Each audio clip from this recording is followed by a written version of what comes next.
우리가 성경을 읽다 보면요, 이해되지 않는 말씀들이 꽤 많이 있습니다. 사실 오늘의 말씀도 그 말씀 중에 하나입니다. 지난주부터 이어지는 오늘 말씀은요, 모세가 죽고 나서 여호수아가 이스라엘의 리더가 되었습니다. 지금 백성들을 이끌고 가나안 땅에 입성하여서 첫 번째 성인 여리고 성을 점령하기 바로 직전에 있었던 사건에 대해서 오늘 말씀하고 있습니다. 이스라엘 백성들이 홍해와 여러 가지 사건들을 경험하고 애굽을 떠난 후 하나님께서 약속하신 가나안 땅에 들어갔을 때 여호수아와 갈렙을 제외한 모든 사람들은 하나님을 불신했어요. 왜 자신들이 애굽 땅에서 나왔는지, 왜 가능성이 보이지도 않는 이 미래에 대해서 하나님께서 허락하셨는지 그들은 원망하였습니다. 그래서 어떻게 되죠? 그들이 여호수아와 갈렙을 제외한 모든 사람들은 그 약속의 땅 가나안을 밟지 못하고 광야에서 죽음을 맞이하게 됩니다. 민수기 14장 35절에 이렇게 말씀하세요. 이 악한 백성들이 광야에서 죽음을 맞이할 것이다. 하나님께서 선포하시는 거예요. 실제로 여호수아와 갈렙을 제외한 모든 사람들이 죽임을 당하게 됐다는 거예요. 여러분, 사실 이해가 안 되지 않습니까? 하나님께서 허락하셔서 하나님의 명령에 순종하여서 종되었던 애굽 땅, 이집트 땅을 떠나서 약속의 땅으로 갔는데 왜 하나님께서는 그 모든 사람이 광야에서 죽게 하신 것을 허락하셨냐 말입니까? 오늘 본문 말씀은요, 그 이후의 이야기를 통해서 왜 하나님께서 그렇게 하실 수밖에 없었는지 우리에게 말씀하고 있는 모습을 보게 됩니다. 오늘 8절에 말씀하세요. 또 모든 백성에게 할례 행하기를 마침에 백성이 진중각처에 머물며 낫기를 기다릴 때에. 아멘. 여호수아가 모세를 이어서 지도자가 된 이후에요, 가나안 땅에 그냥 들어가서 거기를 정복해서 사는 것이 아니에요. 당시에 가나안 땅에는요 7 부족이 살고 있었습니다. 이들과 전쟁을 통해서 이 땅을 쟁취해야지만 이 땅이 이스라엘 땅이 될 수 있다라는 거예요. 무슨 말인지 아시겠죠? 그냥 약속의 땅 가나안 들어가면 내 땅 이것이 아니라 지금 전쟁을 통해서 이 사람들을 무찔러야지만 이것이 이스라엘 땅이 될 수 있다라는 것이죠. 그런데 하나님께서 첫 번째 이스라엘 땅을 정복하는 여리고성을 앞두고 뭘 하라고 말씀하세요? 지난 시간에 할례를 행하라라고 말씀하십니다. 타이밍이 좋지 않다라는 거예요, 여러분. 아니, 광야에서 그냥 할례를 행하게 하셨을 수도 있고, 아니면 여리고성을 점령하고 나서 사람들이 좀 평안해졌을 때 그때 할례를 명하실 수도 있음에도 불구하고 지금 첫 번째 땅인 그 여리고성을 점령을 해야 되는데 여리고성을 점령하기 바로 직전 길갈이라는 땅에서 할례를 행하라고 명령하신 것입니다. 도무지 이해할 수가 없습니다. 왜 하나님께서 이러한 명령을 내리시었단 말입니까? 그러나 여호수아와 백성들은 그런 하나님의 말씀에 순종하고 할례를 행합니다. 그리고 오늘 8절에 보니까 그 할례된 것이 낫기를 기다리고 있다라고 말하고 있어요. 그 이유가 무엇입니까? 9절에 말씀하세요. 우리 9절 한 목소리로 함께 읽겠습니다. 시작. 여호와께서 여호수아에게 이르시되 내가 오늘 애굽의 수치를 너에게서 떠나가게 하였다 하셨으므로 그곳 이름을 오늘까지 길갈이라 하느니라. 아멘. 뭐라고 말씀하세요? 내가 애굽의 수치를 너희에게서 떠나가게 하였다. 수치를 떠나가게 하였다. 이게 길갈이라는 뜻이에요. 길갈이라는 의미가 굴러갔다 이런 뜻이거든요. 애굽의 수치를 이스라엘에서 굴러가게 하셨다. 애굽의 수치가 너희를 떠나가게 하셨다라는 의미로 하나님께서 선포하셨다는 것이죠. 여러분, 이 말씀은 무엇이냐? 가장 위험한 상황, 위급한 상황, 급한 상황에서 너희들은 나 여호와 하나님 한 분만을 붙잡아야 된다라는 하나님의 말씀인 것입니다. 너희가 하나님 편에 서 있어야 된다는 거예요. 전쟁은 너희가 하는 게 아니다. 나 여호와 하나님이 하는 거다. 우리가 하나님 편에서 better together 하는 모습이 필요하다라고 말씀하십니다. 사랑하는 여러분, 전쟁은 우리 인간의 능과 힘으로 하는 것이 아닙니다. 주님과 함께 better together 할 때 가나안 정복 전쟁에서 승리하는 줄로 믿으시기 바랍니다.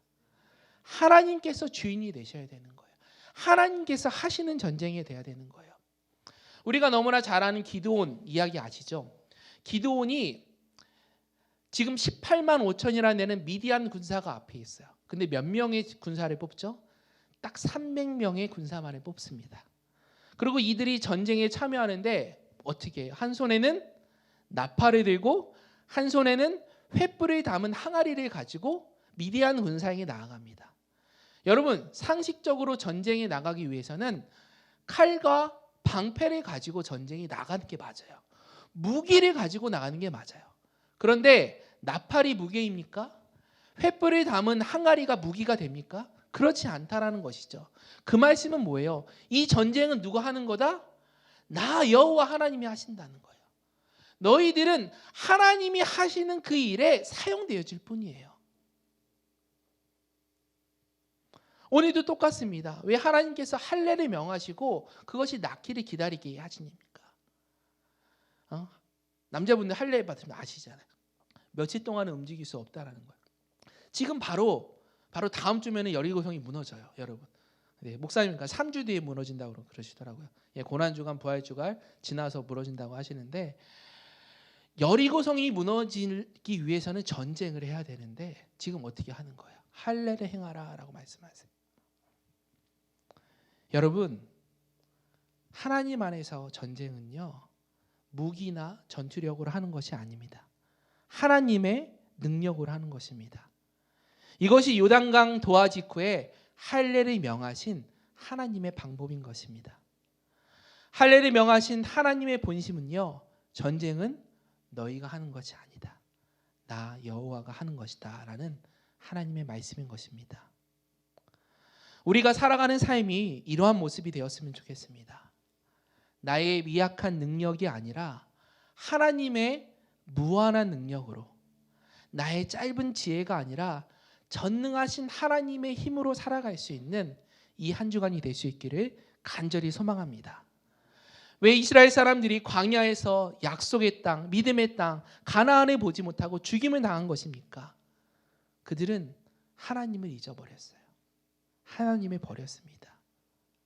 우상이 그들의 삶의 자리를 대신했기 때문입니다. 그렇기 때문에 오늘 하나님은 너희는 나만 의지하거라. 세상의 어떤 풍요와 유혹이 아니라 내 안에, 내 말씀 안에 거해야 된다. 너희가 내 편에서 지내야 된다라고 말씀하시는 것입니다. 할렐루야. 그 이후에 이스라엘 백성이 유월절을 지키는 모습이 나옵니다. 10절에서 12절 말씀 우리 같이 읽겠습니다. 시작. 또 이스라엘 자손들이 길갈에 진쳤고 그 달 14일 저녁에는 여리고 평지에서 유월절을 지켰으며 유월절 이튿날에 그 땅의 소산물을 먹되 그날의 무교병과 볶은 곡식을 먹었더라.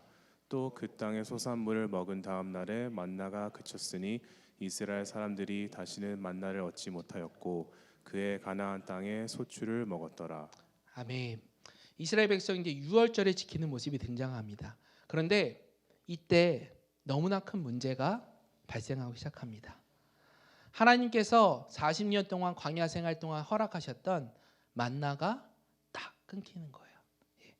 만나가 뭡니까? 성경에 보니까 작고 둥글고 서리 같은 것, 맛은 꿀 섞은 과자 같은 것이다 라고 설명하고 있어요. 기름에 튀긴 빵 맛이었다고 합니다. 사막에서 자라는 나무나 관목 잎사귀에 맺히는 이슬의 모양 같이 생긴 것으로 추측하고 있습니다. 남아있지 않으니까 정확하게는 몰라요. 하지만 그럴 것으로 추측하고 있다는 것이죠. 만나는 뭐예요? 하나님께서 매일매일 공급해 주시는 양식이었어요. 물론 매일매일 똑같은 걸 먹으니까 지겨울 수도 있겠죠. 근데 우리가 이렇게 생각하시면 좋아요. 매일매일 우리가 밥을 먹듯이 매일매일 밀가루, 미국 사람 밀가루를 먹듯이 그것이 끊임없이 공급이 되는데 그것이 어떻게 된 거예요? 이제는 딱 끊겼다는 것입니다. 이제는 하나님의 은혜로 만나와 메추라기가 공급되는 게 아니라 자신의 의지와 노력을 통해서 그 곡식을 경작하여서 그 경작의 소출을 얻게 된다는 것입니다. 어찌 보면은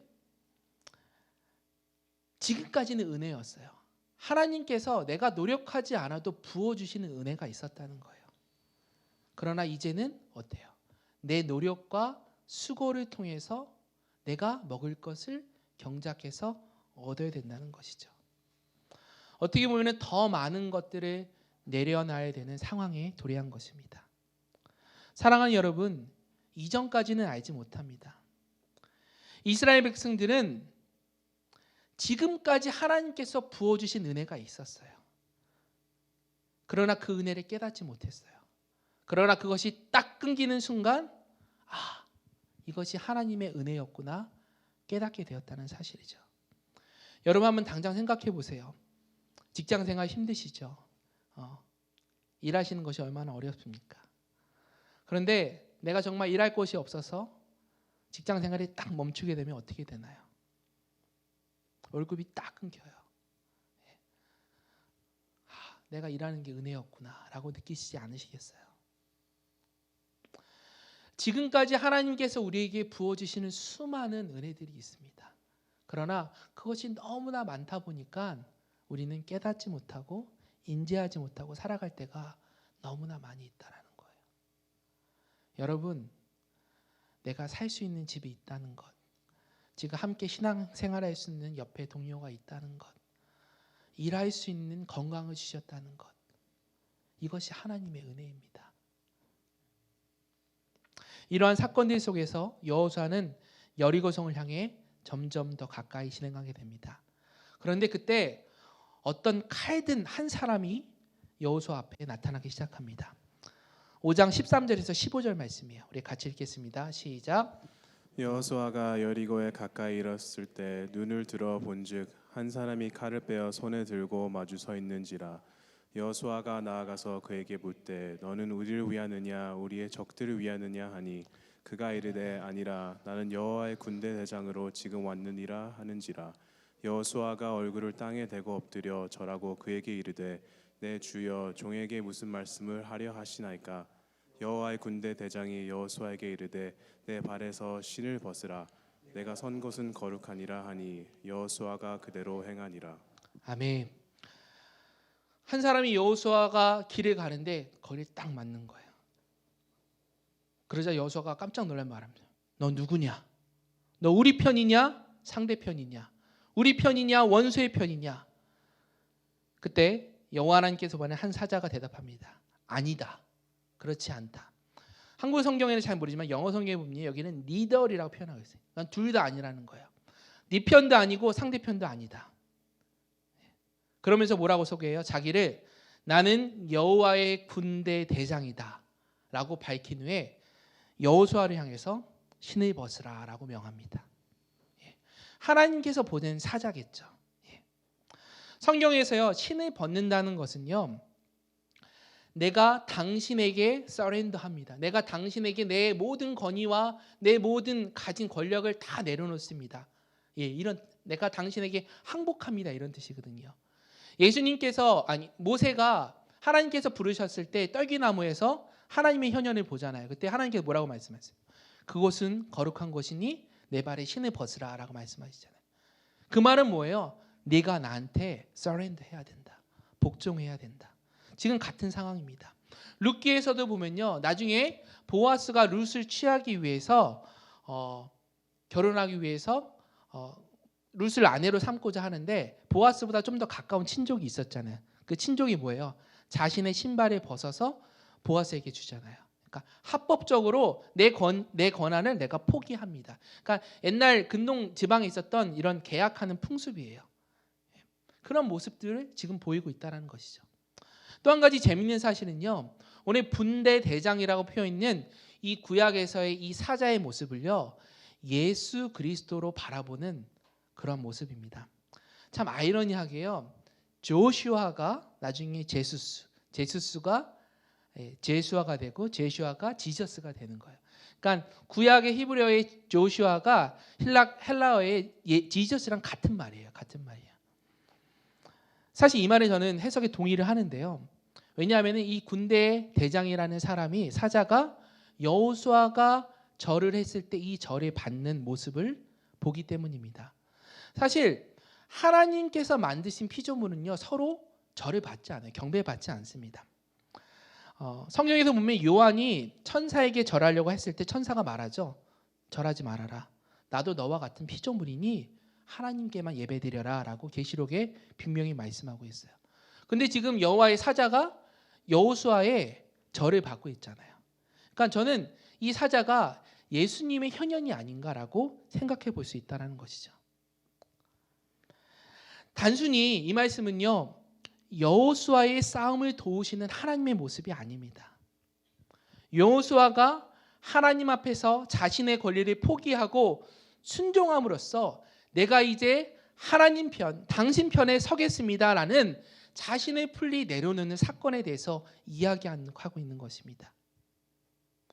그 이후의 말들을 보면요 여러분들이 아시는 것처럼 칼과 창의 싸움이 아니라 하나님의 명령을 따라서 하나님의 언약궤를 맺고 양각 낙파를 불고 여리고성을 돌았을 때 어때요? 그 여리고성이 무너지는 역사가 일어나게 됐다는 것이죠.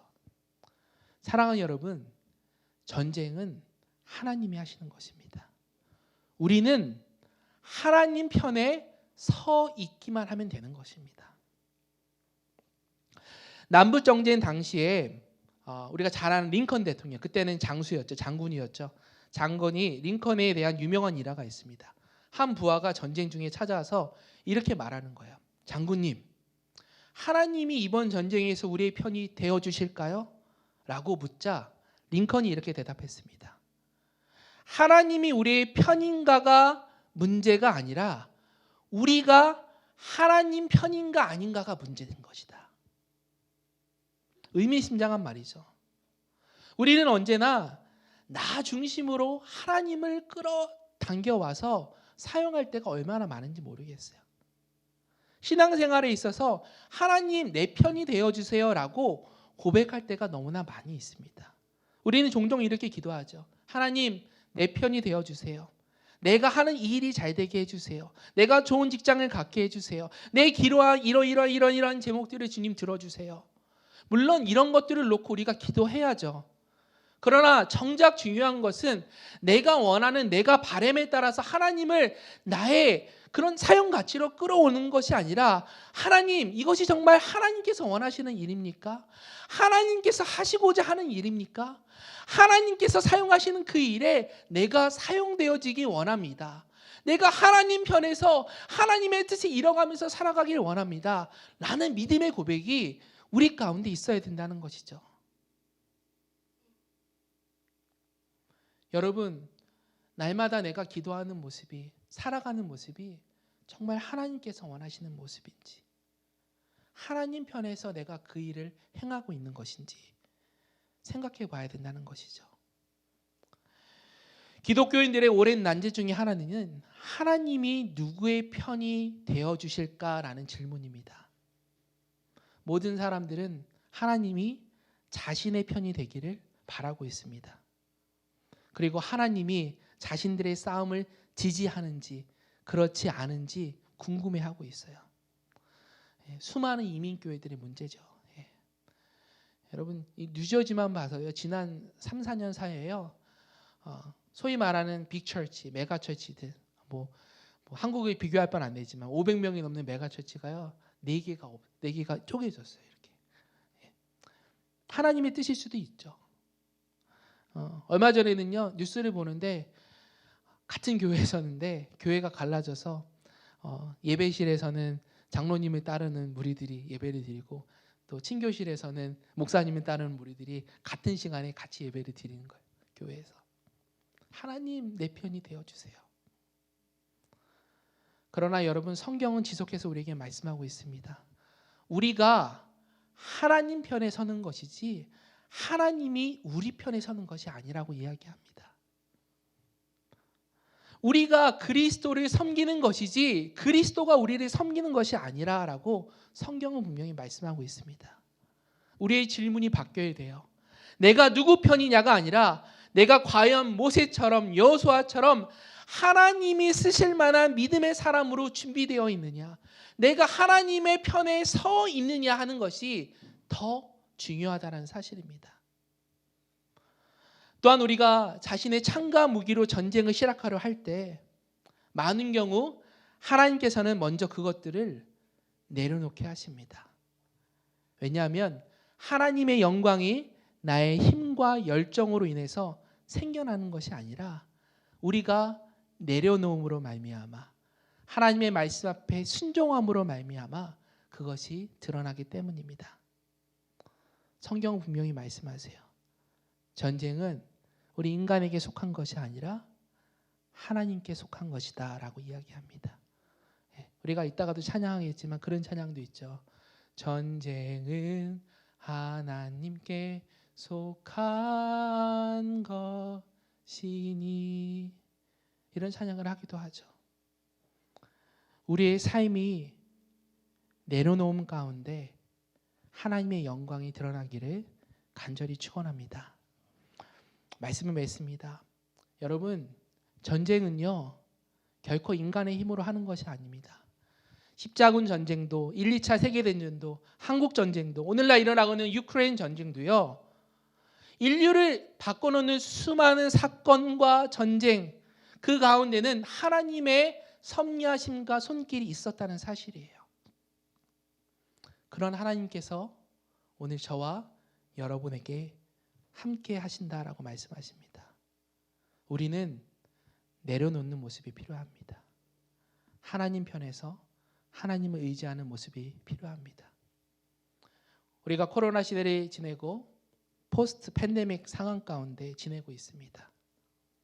우리가 할 수 있는 것, 하나님을 아는 지혜가 필요합니다.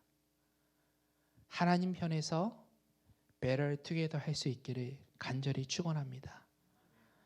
하나님이 나의 뜻으로 가져오는 것이 아니라 주님, 내가 하나님 편이 되겠습니다. 그리고 내가 지금 상한 이 상황과 환경이 하나님의 은혜입니다라는 믿음의 고백이 우리 가운데 나타날 수 있기를 소망합니다. 만나가 끊어지지 않는 것, 이것이 축복입니다. 내가 일할 수 있는 직장이 있는 것, 이것이 축복입니다. 풍족하진 않지만 굶지 않고 살아가는 것, 이것이 하나님의 은혜입니다. 마지막으로 이런 고백이 있기를 소망합니다. 하나님, 나의 편이 되어주세요 라는 이런 고백이 아니라 내가 이제부터는 하나님 편에 서겠습니다. 하나님 편이 되겠습니다. 이런 고백이 우리의 삶 속에 나타날 수 있기를 간절히 축원합니다. 우리 마지막으로 한 절만 같이 보고서 말씀 맺겠습니다. 여호수아서 24장 14절 15절 말씀입니다. 우리 한 목소리로 합독합니다. 시작. 그러므로 이제는 여호와를 경외하며 온전함과 진실함으로 그를 섬기라. 너희의 조상들이 강 저쪽의 애굽에서 섬기던 신들을 치워버리고 여호와만 섬기라. 만일 여호와를 섬기는 것이 너에게 좋지 않게 보이거든 너희 조상들이 강 저쪽에서 섬기던 신들이든지 또는 너희가 거주하는 땅에 있는 아모리 족속의 신들이든지 너희가 섬길 자를 오늘 택하라. 오직 나와 내 집은 여호와를 섬기겠노라 하니. 아멘. 모세에 이어서 이스라엘의 지도자가 된 여호수아가요, 죽음 직전에 마지막으로 이스라엘 백성을 향해 선포하는 유언과 같은 메시지입니다. 너희들이 생각하기에 너희들이 믿는 신이 좋다고 생각하면 그 신을 섬겨라. 그러나 나와 내 집은 여호와 하나님 한 분만을 섬기겠다. 여러분 너무나 멋있지 않나요? 이 여호수아의 고백이. 다시 말해 우리가 하나님 편에 서 있기만 하면 되는 것입니다. 하나님 편에서 하나님의 뜻을 알아갈 수 있는 믿음의 한 주 될 수 있기를 주님의 이름으로 간절히 소망합니다. 우리 시간 함께 기도하며 나가기 바랍니다. 우리 말씀을 생각하시면서요, 우리 이러한 믿음의 고백으로 나갔으면 좋겠어요. 하나님, 내가 이 시간 하나님만을 의지합니다. 여러분, 만나가 끊이지 않는 것이 은혜입니다. 지금 내가 살아가는 이 환경과 상황이 하나님의 축복입니다. 하나님, 이제는 내가 하나님의 편에서 살아가겠습니다. 하나님의 편에서 better together 할 수 있는 유용교회에 속한 모든 성도님들 될 수 있도록 인도하여 주시옵소서. 또 이러한 믿음의 고백으로 이 시간 주신 말씀 기억하면서 이 시간 합심하여 기도하며 나가도록 하겠습니다. 살아계신 하나님 감사합니다.